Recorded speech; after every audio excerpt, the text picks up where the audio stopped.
Hi there. My name is Fela Durotoye.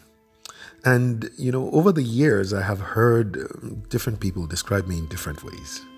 Some have called me a motivational speaker, whilst others have referred to me as an inspirational speaker.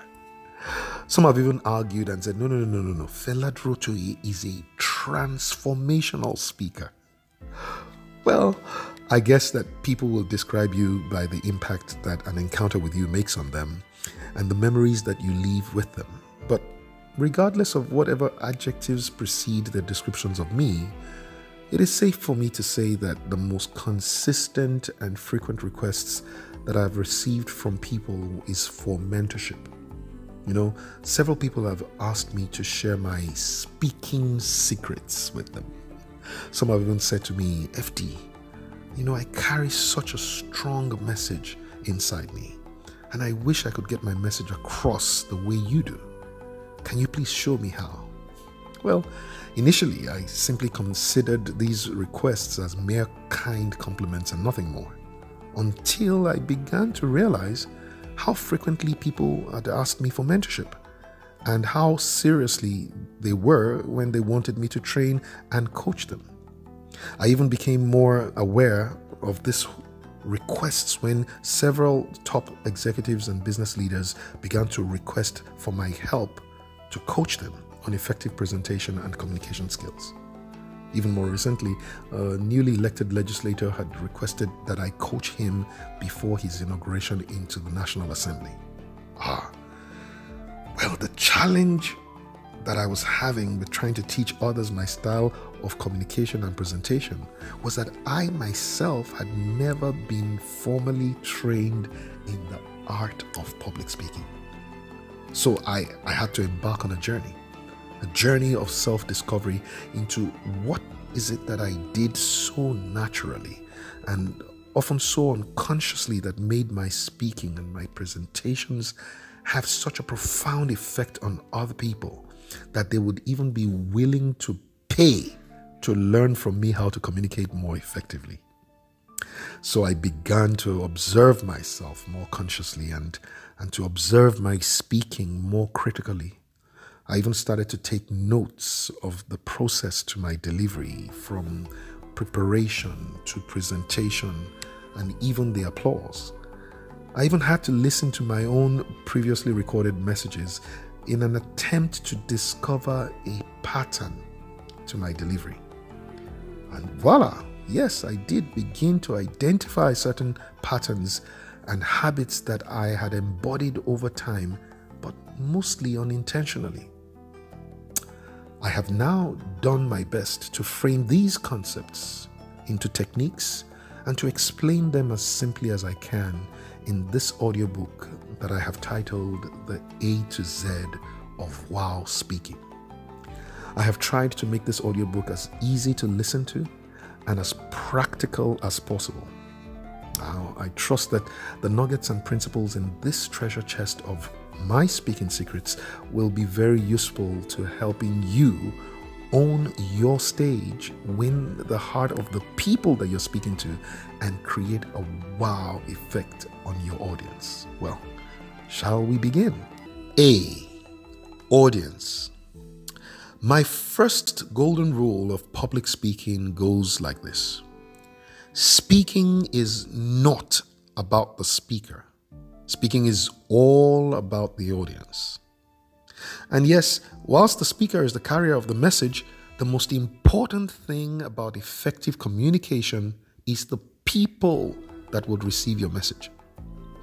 A little while ago, a young man who was aspiring to become a speaker once asked me, FD, what is the most important thing to becoming a great speaker? My response to him was, don't try to become a great speaker. Try to help your audience become great. And you could literally hear him gasp for breath. In essence, what I was saying to him was, it's not what you say that matters. What really matters is what your audience hears, what they remember, and the actions they take because of what you said. Ultimately, people listen, remember, and take actions on everything you said that helps them to achieve their desires, meet their needs, and accomplish their aspirations. This is why it is important to know how to profile your audience so that you can understand their DNA, their desires, needs, and aspirations.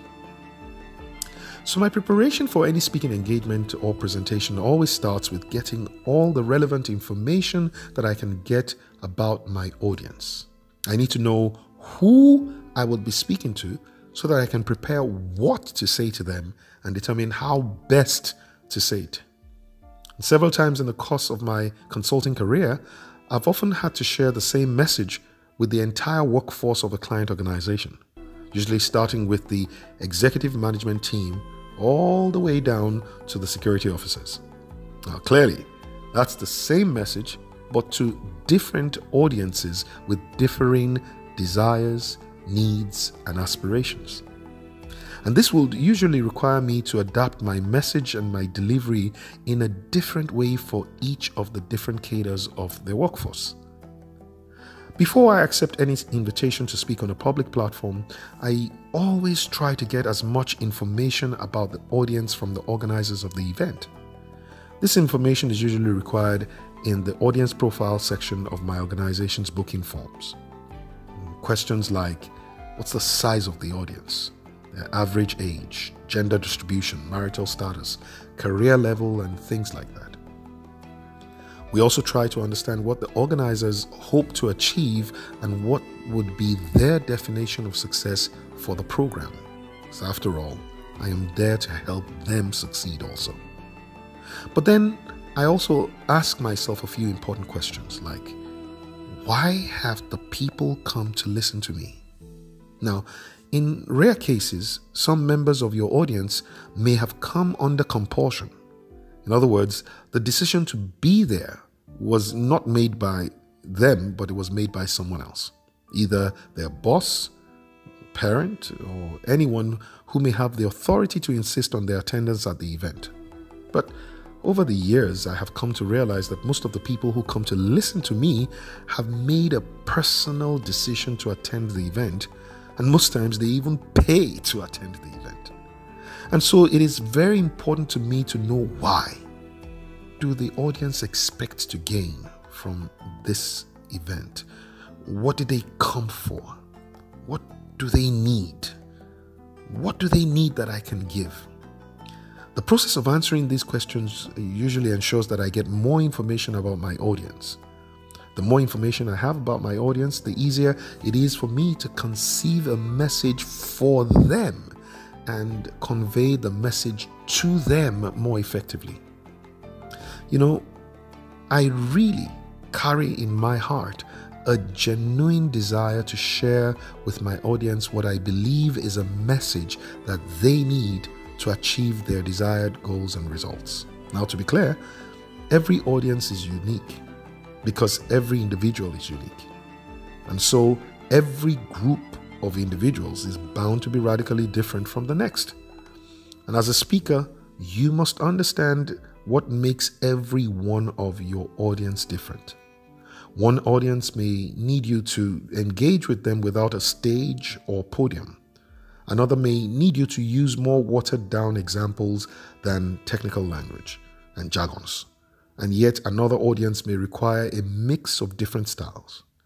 In essence, if you're going to connect with your audience on a deeper level, you must first understand that they are a unique group of people with specific needs, and it is your job to tailor your message specifically for them. And in summary, it is critical that you know your audience in order to package your message and deliver it in the most effective way that can trigger them to take the action that is required to help them achieve their results.